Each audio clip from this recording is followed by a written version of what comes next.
Cliff.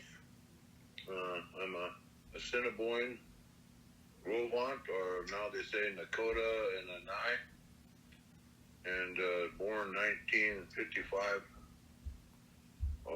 Grandparents were Olivia Healy, Tommy Cliff from Lodgepole, and Bernard Stryker, and Catherine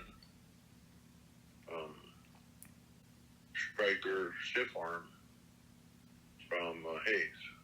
My parents are Albert and Ramona Cliff, my brother Bernard Cliff. I'm currently a retired pipe fitter, local 598, journeyman steam fitter. I've been worked out of Hanford for most of my life since 1975. Have been involved in the Native American religion out here. I'm from Fort Belknap Reservation, but in 55, 56, our tribe was put under an assimilation policy. So they sent us all out, our families, to different places. Most of us left and never went back with the policy. But then back in 1975 or so, things had changed up, and there were self-determination policies made in 65, and then self-determination policies made later. Finally, our Freedom of Information, our Freedom of Religion Act, 1979. American Indian the Indian Child Welfare Act was created about then. So, and right now I'm from Benton City, Washington, and I'm currently an elder for the Blue Mountain Sundance Society here. We've been trained by a man from South Dakota, Martin Highbear, back in 1975. We followed him throughout the years and was at the first legal Sundance in 79. And from there, my brother and I took some sacred items out there to be blessed. I took an eagle bundle, later called a bundle, and he took a buffalo skull, some prayer items, pipes. They became bundles. We later learned we were following Chief Joseph's instructions. So we went over there, helped with Martin Highbear. We came back and did help with the first legal Sundance in the United States, Mount Hood, Oregon. First one was 1979 in Greengrass, South Dakota. We were there as we had our bundles blessed there. We followed Martin Highbear out here from his vision to come and help restore culture. And so we helped him with his first Sundance out there at Mount Hood. I became his head of security. My brother was his right-hand man, learning the ceremonies and the language and the songs. So I became chief of the camp, and he was one of the chiefs of the arbor. Over the period of years, his helper, Brave Buffalo, Veer Eastman, and Martin asked my brother and I to pick up his altar, Lakota Sundance altar. We weren't quite ready. We were already involved in honoring our mother's tribe, and we joined the Arapaho Sundance back in 1980. So we were sundancing there already, and Martin wanted us to sponsor his Lakota dance, but the elders in Arapaho, having consulted them, they told us to wait until we finished our commitment with the Arapaho, and then we could go to my father's side, the Grovant, the Assiniboine, and pick up the Sioux altar. Took a number of years. We were both, my brother, my family and I have been out here. Our parents, my dad stayed in construction. My mother did social service work, a master's degree. Ultimately, I stayed in construction and worked out of Hanford, just steam fitter. And my brother, he joined the social service. He became a state social service worker. He's since retired, about a year or two now. I've been retired for 6 years. And we currently work on sacred sites now, take care of our properties, and keep up with our spiritual instructions, which is to maintain the cultural integrity of our religion best we can, keeping up our ceremonies. We also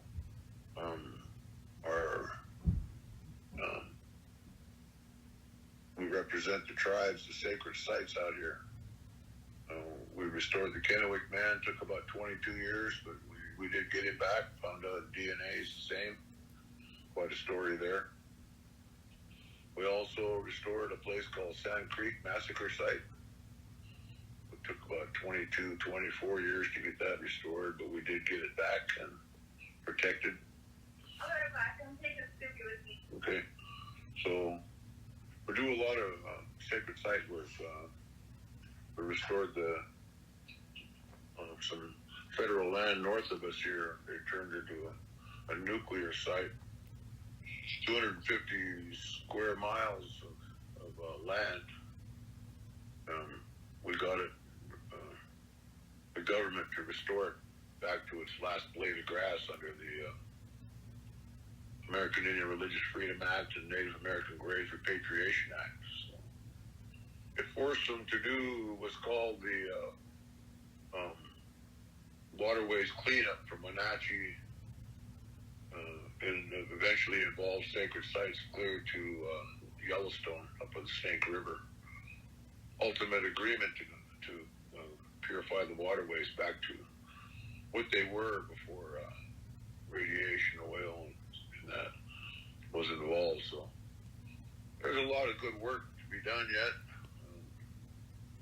Still, we've managed to move forward, utilizing the sacred laws and federal laws, state laws. So it's quite an effort. Yeah. So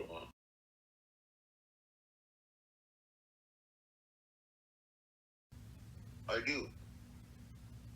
In 1980, I was on a vision quest by Martin Harbear in Mount Hood, and they put me about 8-10 miles out in the woods, way up on the side of that mountain.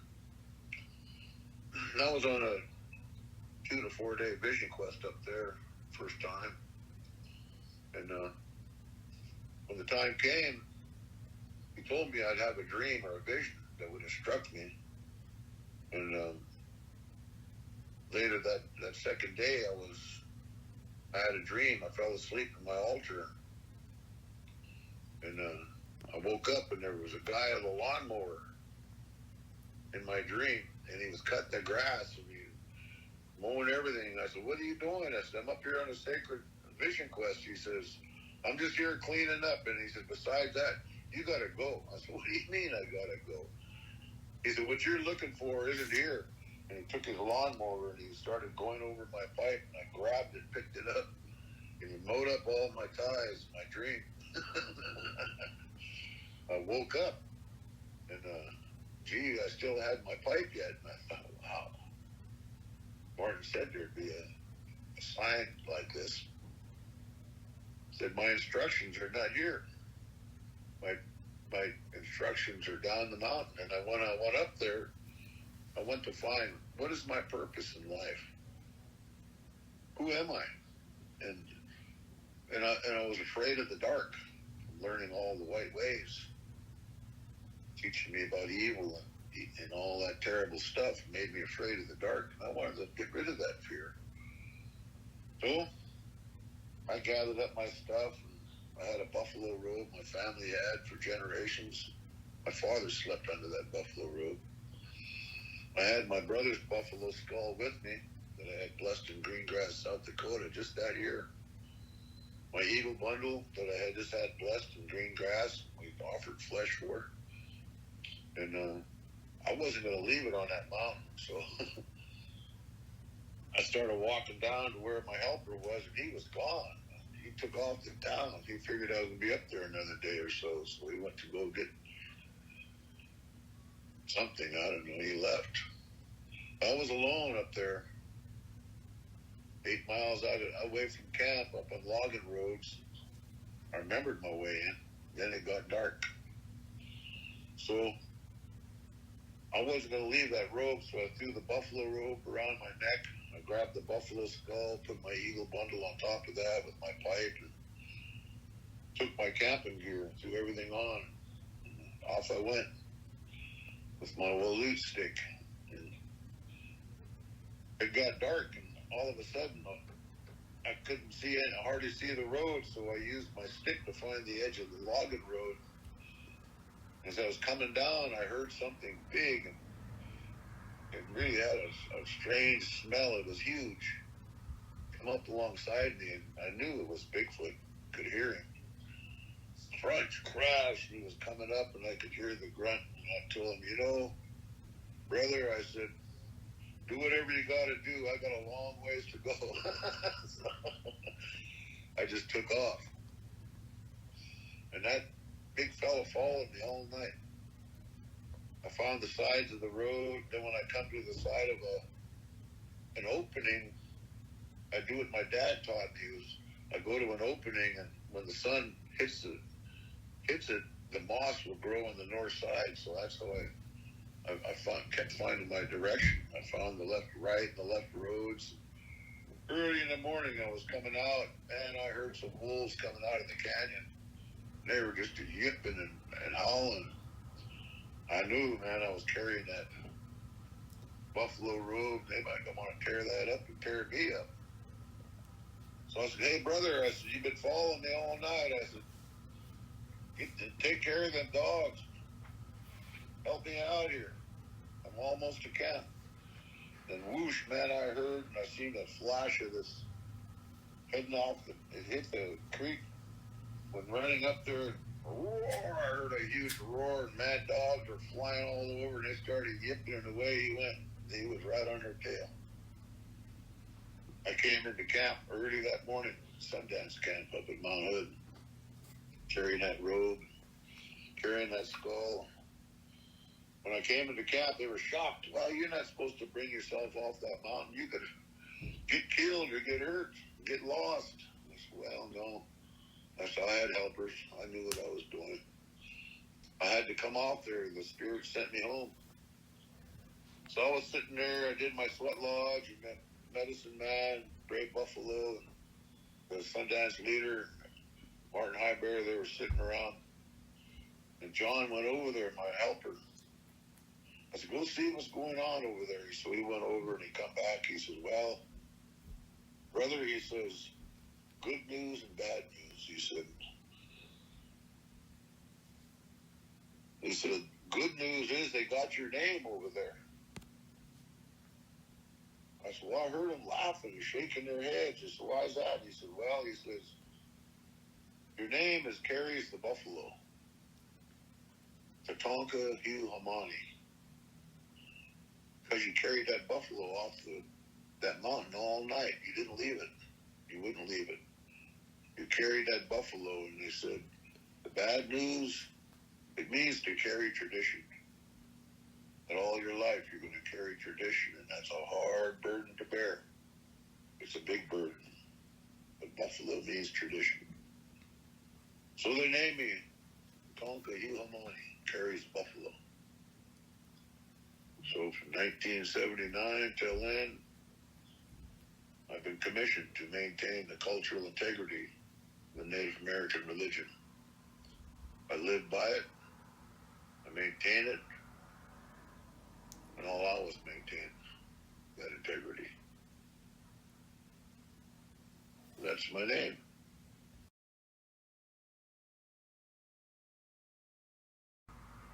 Nakoda is a relationship of a broader family.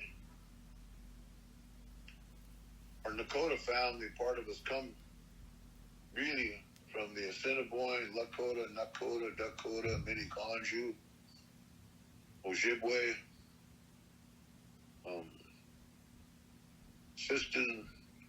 Oh my goodness, there's so many bands of tribal members.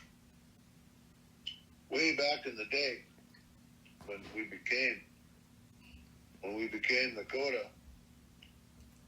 we went to the north. And the legend that I know of, we argued. There was a Sundance that happened, and that's the Sundance we picked up. And a fight came between Sitting Bull and the elders and the warriors. They wanted to go to battle. They weren't going to just sit back and let our land be taken. They wanted to fight. But the pipe told us not to fight, to try and find another way. And when the time came, a huge battle, and they were arguing back and forth, and the little girl went down to the river. And when she was down there getting water, Coyote came to her and told her. He says, you don't have to do that. Just tell your elders to come over and you line up and follow me, and I'll lead you out of this trouble. And we'll go north into Canada. So when the time came, that little girl went and told her uncles and her grandpas what happened, what they said. They took it into consideration, and the warriors said, we can't be listening to no little girl and a coyote. This is serious business. We got to go to war now. So the family's divided. And those that wanted to go to war, they went with the crazy horsemen families. And the rest of the families, they went with Sitting Bull and the tribal chiefs, people that wanted peace. When the time came, they got their camps ready to go. And they went over and they seen that coyote, and sure enough, it was right where that little girl said it was going to be. And they followed that. That coyote led them from the middle of the United States all the way through. The military looked for them high and low, up and down. They tried to find them. And that coyote led, the little girl was behind him, the medicine people, and then the families came. They went all the way up into Canada, waiting for that day, waiting for the day when Joseph and the families would come back to them. And they were hoping that day would come. Well, the Assiniboines were there. They became Assiniboine in Nakoda. And I think it means Mountain Indians. Well, we were up there. Along come Joseph. And I'm related to Joseph from this side of the family, over here, to the Brisboe. My grandma will leave you. Well, Chief Joseph had Sundance, and Looking Glass had Sundance with Crazy Horse and Sitting Bull. And back in that day, they split. They were really strong, and they helped Joseph and Looking Glass become strong, give him a Sundance. Old Joseph wanted it, had the dream to bring that Sundance back to the Blue Mountains. So when the time came, they went up there and they did that dance. Well, they were going to do it again. Joseph was down here, but an incident happened. They were putting up a Sundance, Joseph was, and Lockway down on the river, and the white men didn't like it, so they went over and they raised heck with them people, and they got the military to say, hey, they're trying to raise heck. They're went back to their old ways. They're not going to do Christian stuff, and the military run them off. Well, the white people put a church right where that Sundance was. It's there today on that mound.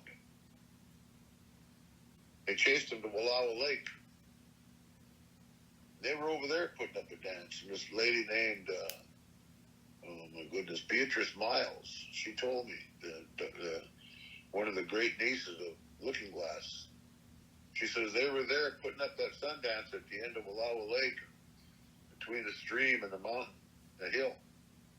And again, on the second day, the ranchers, they wanted to take all the land. They don't want the Indians to have any of it. They wanted no brown people around. They hated brown people. So they took a wagon up on the second day. Joseph and Sitting Bull were running a Lakota ceremony. The Nez Perce were running a Lakota ceremony that they received over at the pipe in South Dakota. Well, the settlers took a freight wagon and they rolled it off that hill, and it came down and crashed into the harbor and killed some onlookers, killed some Sundancers. And holy cow, the place went crazy. The warriors went after those troublemakers, and of course they went running to the military. Oh my goodness, the Indians are raising heck. We didn't do nothing. They went off, and you got to go kill the Indians, get rid of them, take them out of this country. And here come the military. And there was a battle. This battle was ongoing, and Beatrice Miles' relation, they took the kids, they said, hit them underneath the buffalo grass that was hanging over that creek. And when they cut them, and finally during the night, while that battle was going on, they stole away. They took everybody, and they went from Wallowa Lake down the Iitaanɔɔn'i River. They crossed at Iitaanɔɔn'i at the Snake River, and they went over to White Bird Canyon. And they finished that Sundance over there. But nobody ever went back to pray for that dance at the end of Wallowa Lake. Well, after that Sundance, they finished at White Bird Canyon. They had to go back to South Dakota and go get another permission for another dance to up it again. They were supposed to go back one more time. That's when they got into trouble. They were going back to get a Sundance. Chief Joseph. They were getting a blessing and get buffalo and bring it back just like the father wanted, old Joseph. They weren't taking their family out into murder, to mayhem. They wouldn't do that. And they weren't a pitiful Indian. They were the richest tribe and family in the Northwest. Then people traveled with bags of gold on their bags, on their hips. They were not, I repeat, not poor people. So they traveled. They were heading out when they tried to kill them. They tried to trick him, and they set up a fort down there out of Missoula. They call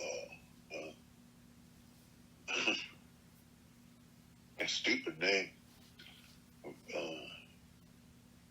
The Indians showed up. They built this willow fort, but they seen them. So the Indians went way around it. They call it Fort Disappointment. Because they never made it. Later, they caught up with them. And they killed Joseph's wife early in the morning. They're always famous for showing up when people are sleeping. They attacked that camp early in the morning down there in Cottonwood Creek, or wherever that happened in southwestern Montana. They took off. They headed out. They were heading to Yellowstone. They thought they were going to be okay, and they were going to go still perform that dance. But there was nobody left. They got word that Joseph went into Canada, so they were heading north. And they thought they were in Canada when they got to Great Falls. They didn't realize that the 37th parallel, or whatever that was, got moved to where it is now. And they still had more to go. So they took off, still fighting and battling. And they got through till they crossed the Missouri River at a place called Benton City. They come up at Cow Creek, and they were heading up towards Canada when they got spotted. Then all of a sudden they stopped at what they call famous Chief Joseph's battlefield. And they're going to tell you the story that old Joseph said, from here I will fight no more forever. And he laid down his arms back to the people. That's a bunch of bullshit. That never happened. What did happen was this.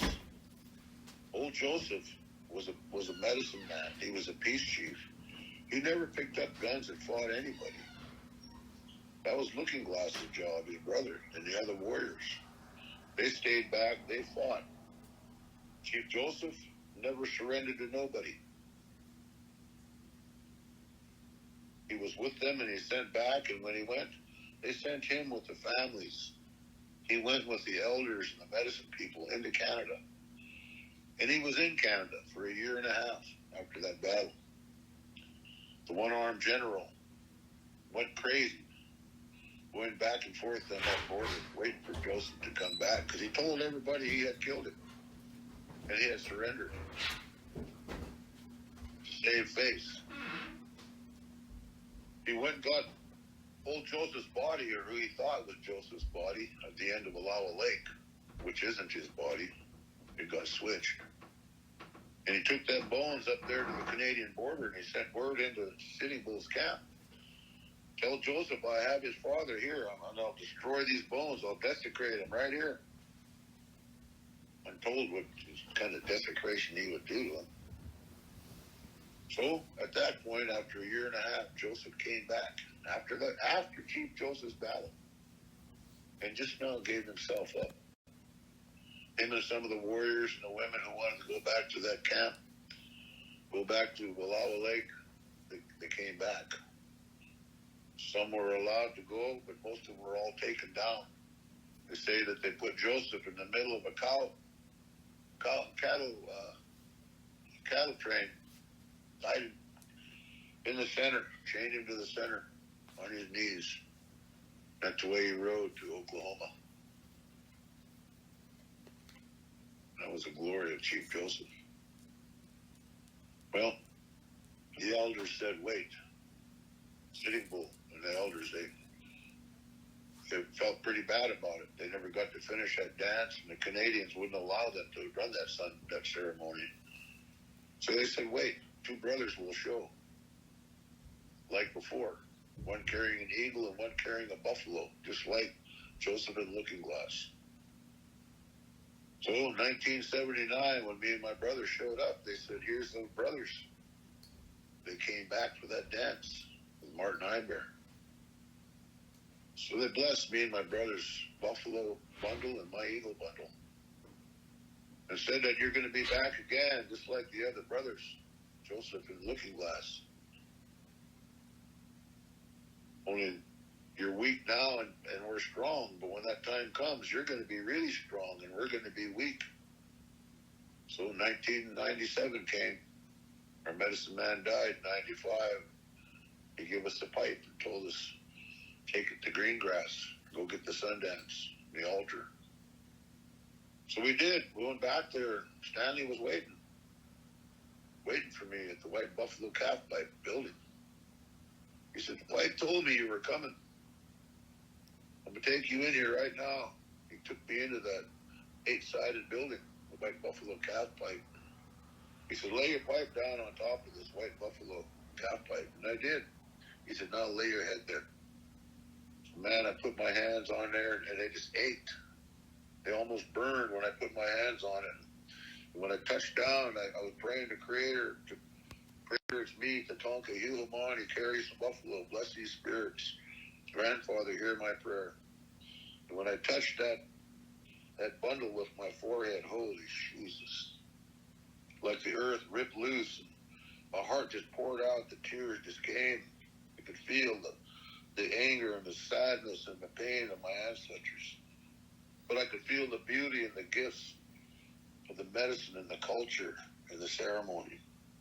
I could feel the flow of the earth and how much the creation needs us. And Grandfather, he said, make your wish. Tell it your instructions. So I told Grandfather,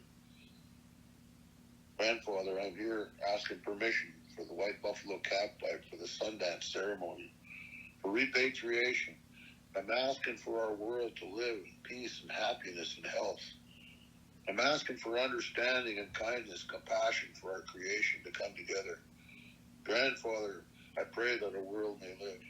Pray that our children will have a world to come to. That our ancestors will always be at peace. I prayed till I had no more prayers, and I just continued to cry, and finally I lifted my head, and this burden just lifted from me. That pain, that suffering just went into that pipe, and I could feel that compassion and love in my heart. Creator blessed me. Walked over, and we went over to got outside the building, and Stanley's looking for us. He said, "Good, it's done now."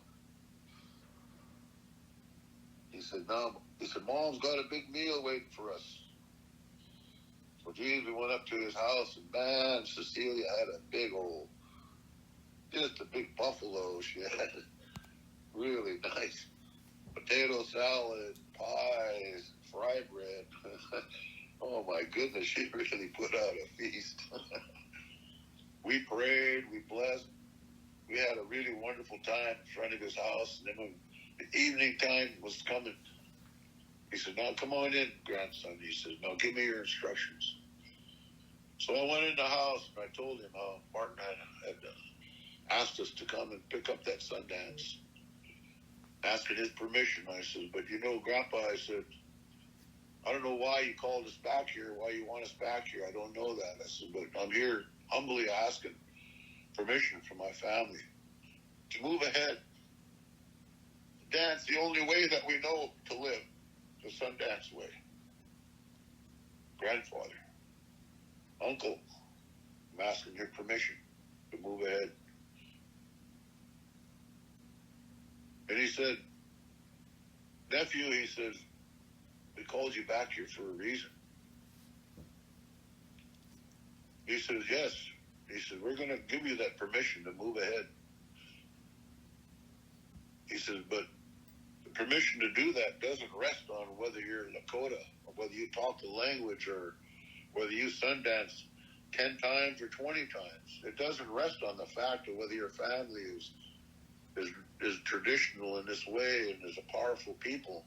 That doesn't matter. We want to know, are you taking care of the one that you love? Are you doing everything you can to hold strong with your wife? Are you doing what you can to take care of your children and look after their needs and your brothers and your sisters, your aunts and uncles and your relations, and not just leaving them behind? We don't want to see that you're the only one taking care of yourself and getting strong, hopping woman to woman and leaving children behind, wondering, where's mom, where's dad at Christmas time, holidays, at birthdays, at school. We want to know that you're not the only one getting well. We want to know that you're going to represent this fight. Stay strong with your family. Take care of your children. Take care of this creation. That's what we want to know. That's what represents us. That's who we are as people. But if you're on that black road taking care of only yourself and only one getting strong, has money, and to hell with everybody else, stepping on whoever it takes to get there, leaving children alone and homeless, you're on that black road and you do not represent us. When that time came, I promised Stanley, I picked this altar up, I'm carrying it, and that's going to be the law in our land. The people who come to our ceremony won't be hopping woman to woman. They won't be going man to man. They won't be leaving children behind. Do strong to stay strong with the one that you love, God's gift to you.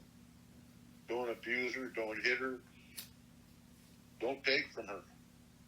Work hard. Be strong. Make the check. Protect the family. Fight the good fight. And put yourself last. That's the promise I made. And that's a promise that I expect all Indian people to keep. All Indian people to keep that promise. Not to be leaving your damn children behind. made that promise with Stanley and the Creator in that pipe. And that's the way it's going to be. There is no other way. No. It was outlawed till 1979. I could be arrested, shot, or fined for speaking my language, carrying a pipe, singing a song on a hand drum. They could have arrested us when we were at powwows. They didn't. They suppressed us. They let us have a little bit because of the Antiquities Act. But they maintained that a goddamn Christ was our only living soul, and to hell with anybody else. That's a bunch of bullshit. They used that goddamn Christian religion to kill our people. They raped our children in those residential schools, and they're doing it right now. They raped over 85 men and children right there in Hayes and Lodgepole. 85 men and children got raped by them goddamn priests, and they got let go. They let them go. They never served one goddamn day. Them son of a bitches got sent to another goddamn tribe where they continued their molestation and rape. They're sick bastards, man. They all deserve to burn in hell if there is one. They're still doing it. You can't tell me and hide that bullshit. You go to those goddamn residential schools, they're digging up graveyards of them. Graveyards, hundreds and hundreds of children that were raped and molested by white men. Priests, nuns, lawmen, servicemen, farmers. They were using them. And after that, they took their goddamn land in trust, put it in their own names. You gotta see what the hell they did in Oklahoma. They were marrying those women for their land. Then they'd murder them and kill every goddamn descendant they had. Keep that land. Over half of Oklahoma was taken that way, and that was just one of the states that was doing it. They opened up Pandora's box when they opened up that box. It was a terrible story. Terrible story.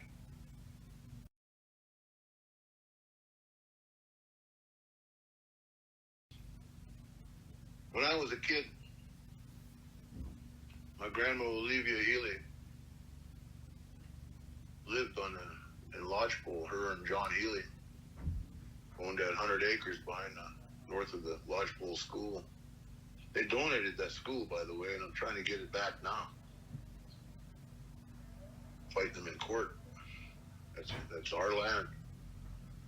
I'm tired of getting shit stole by the government or the tribe. When we would come back, you know, we were sent away because of the assimilation policy.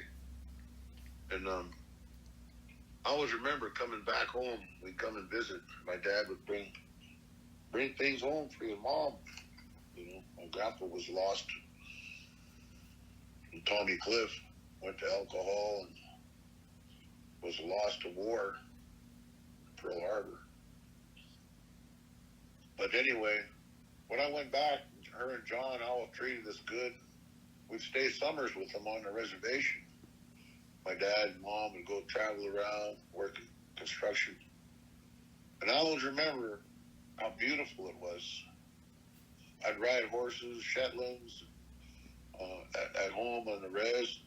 She's my grandmother. She'd arm all of her grandchildren, 4 or 5 of us, give us the guns.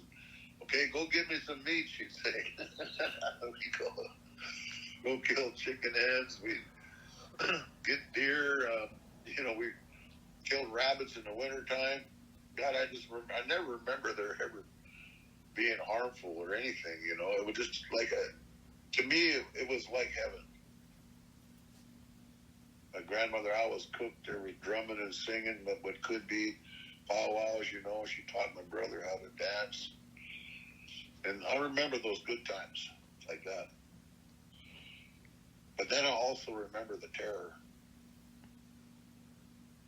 I remember we were all one night crowded and sleeping under that same buffalo robe that I walked off that mountain. Got my name. We were all sleeping there, or knock on the door. Oli, it's me. You gotta help me. Dang, kept knocking, and somebody said, "Who is it?" Grandma said, "Who is it?" And I remember she got her shotgun out. You could see that face in the window, and she pointed it right at that head. And she says, "You better tell me who in the hell you are, or you're dead right now. Don't be knocking on my goddamn door." And he told her. She said, "Oh, Jesus." So she pulled up. She opened up the door, and there was one of a relation. He had shit his pants. He was a mess. He was drunk. He said, "Oldie," he said, "them kids kicked me out on that road." He said, "I don't know where I'm at, what's going on." He said, "All I know, I seen your house." He says, I'm cold, I'm afraid, I don't know what to do." And she says, "God dang," she says, "Get in here. Get in here. I'm going to take care of you. I'll send helpers out now. Somebody will go get your family." So we were a bunch of kids, and man, we were giggling around, all laughing. And look at that guy, shit his pants. We were making fun of him. And my grandmother says, "You know, you boys quit your goddamn laughing." She says, "Get over here. You see this man?" And we stood in front of him, holding our noses. She says, "One of these days, this could be you. If you grow up and follow booze and alcohol in bad ways, you're going to be shitting all over yourself, going to someone's home, just like this pitiful man right here. Don't you laugh at him, because that could be you. And as a lesson, you're going to clean him up." Holy shit. We cleaned that old man up. We took off those shitty drawers. We washed him, bathed him. He was so grateful and sad. He cried the whole time. He said, "My God, my boys," he said, "I'm so sorry you have to do this. I'm so sorry." He got cleaned up. Got him cleaned up. Grandma had made him some soup and got him some coffee. And then he started shaking just violently. Oh my God, I can never forget how much he shook. He couldn't even hold a goddamn spoon. And we had to feed him. And then finally, when he got some soup down him and he got to feeling better, and all of a sudden, he said, "I have to lay down." And he laid down, and I mean, the minute he hit the floor, he was gone. I'll never forget that experience. I never laughed at a drunk ever again in my life. I goddamn guarantee I made sure I never became that drunk. I went the other way. I want to be a good human, a good father, a good husband, a good man. Hard life. But I remember beautiful things on the res, and I remember hard ones, just like that. But most importantly, I remember family. Love, respect, honor, wisdom. Huge amounts of wisdom.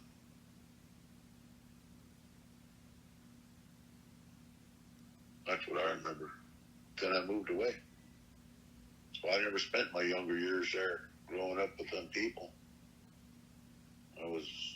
I grew up in construction out here with the white men. My grandmother insisted on that. When the time come for us, we were young. I just ran away from a boarding school back there. They were whipping my hands because I wouldn't learn their goddamn Hail Marys and Mother Graces or whatever the hell that was. They'd beaten me for telling me the rule of God, so I ran away from their damn camp. Finally, I got ready to go, and we asked Grandma. And she says, "You boys never going back to that place." She says, "They're wrong." I said, "But Grandma, they're teaching us the right way." She said, "That isn't the only way."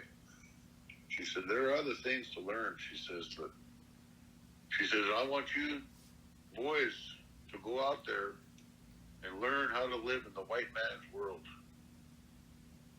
She said, that's more important than anything right now. She said, this Indian stuff can wait and will wait. It has to. I'm not going to teach you your language. I'm not going to teach you anything about who you are. You have to live in the white man's world first. And that's what we did. Finally, I became a pipe fitter. I just got married. She called me back to her bedside. She says, well, son, she said, I've got something to give to you. I said, yeah, what's that, Grandma? She said, come here, come next to me. My wife, she's a white girl. I'm standing right there alongside her, and she says, grandson, look at your arm. So I looked at my arm. I said, what am I looking for, Grandma? She said, look a little closer. So I looked a little closer, and she said, you see, grandson, you're brown. You're always going to be brown. You're Native American. You're Indian. You're not going to ever be a white man. Now I know that you can live in their world, but now it's important to know who you are, what your instructions are. She said, I want you to go out and learn to live as an Indian, to be an Indian. She said, all the wonderful things are waiting for you. So many beautiful things are just waiting for you. Now I'm telling you to learn Indian. I did. Greatest thing that I ever did in my life. I never learned the full language, but I definitely got the religion, the culture. I learned the Red Road. I pierced 20 times in my life in the Sundance. 20 times I pierced my chest. I pulled the skull 3 times. I've got 8 pierces in my back. I've carved pieces of flesh off my shoulders. Because I believe in this way of life. God allowed my family to live. Gave me a beautiful wife, a beautiful life. Wonderful, wonderful things in my life. So I have to thank my grandmother. She gave me the greatest gift of all, which is myself, my culture. And I wish to honor her 100%.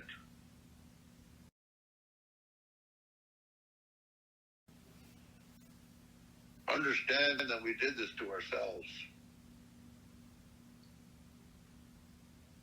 What do I mean by that? There were 4 creations.